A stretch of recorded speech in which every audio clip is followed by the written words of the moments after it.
Hello guys, welcome to Shama classes. So guys, आज हम देखने वाले हैं क्लास 9th मोमेंट बुक का chapter 1 the last child by Mulkraj Anand part 2। So part 1 में हमने क्या देखा था कि वो बच्चा अभी बैलून सेलर के पास पहुंचता है और बैलून्स के लिए भी जिद करता है, लेकिन उसके पेरेंट उसको बैलून नहीं दिलाते हैं और कहते हैं कि तुम अभी इतने छोटे नहीं हो कि तुम बैलून से खेलोगे। फिर वो बच्चा आगे बढ़ जाता है। जब वो आगे बढ़ता है तो क्या देखता है कि a snake charmer stood playing a flute to a snake which coiled itself in a basket। वहां देखता है कि एक सपेरा है जो बीन बजा रहा है अपने सांप के सामने, और वो सांप एक टोकरी में क्वाइल्ड मतलब होता है कुंडलित होकर बैठा हुआ है।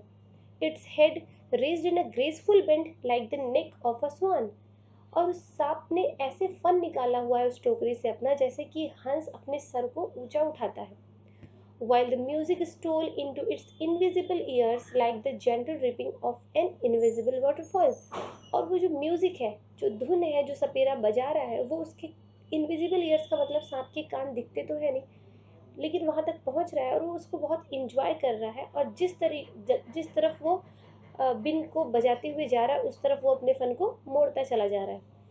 The child went towards the snake charmer. वो बच्चा उस सपेरे की तरफ जाता है, but knowing his parents had forbidden him to hear such coarse music as the snake charmer played.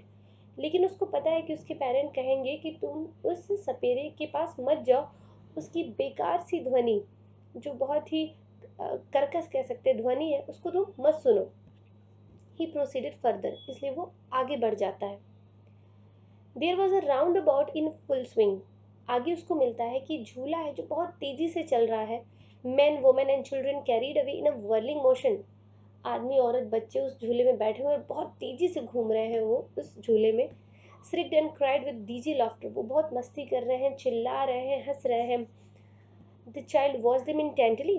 Intently का मतलब होता है आशापूर्वक या उत्सुकता पूर्वक कह सकते हैं। वो बच्चा उनको देखता है and then he made a bold request.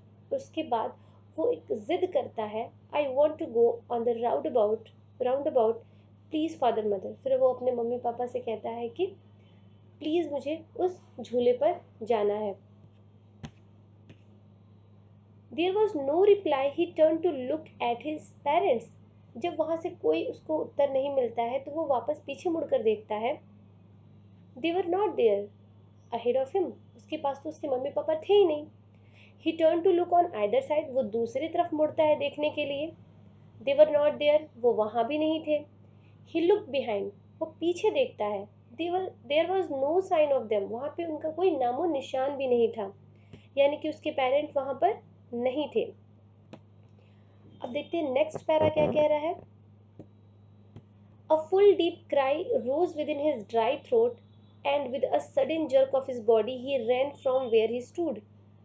अब वो बहुत जोर से चिल्लाकर रोना शुरू करता है और जहाँ खड़ा था वहां से भागने लगता है।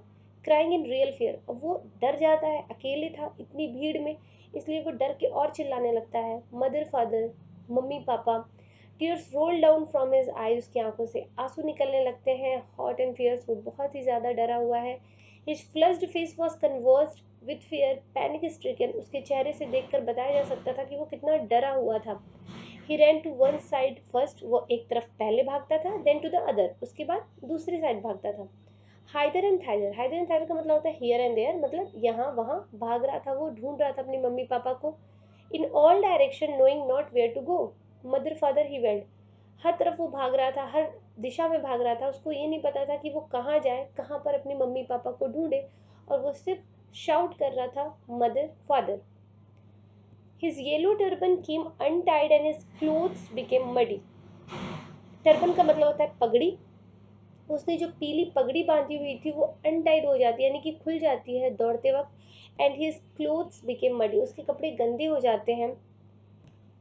Having run to and fro in a race of running for a while. अब इधर उधर दौड़ते दौड़ते ही स्टूड डिफीटेड। वो थक जाता है और खड़ा हो जाता है। His cries spread into shops at little distances on the green grass he could see।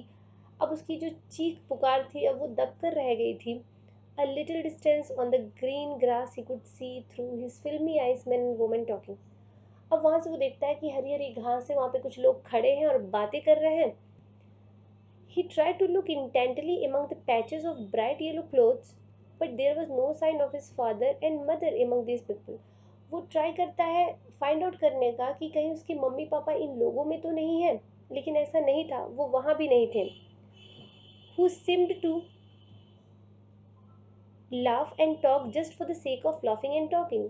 वो लोग जो वहाँ पे खड़े थे वो सिर्फ हंस रहे थे और बात कर रहे थे, उनका कोई मोटिव नहीं था, लेकिन सिर्फ वो इंजॉय कर रहे थे वो लोग वहाँ पर. He ran quickly again. फिर वो भागा. This time to a shrine to which people seemed to be crowding. इस बार वो ऐसी जगह पहुंच जाता है जहाँ पे और ज़्यादा भीड़ थी.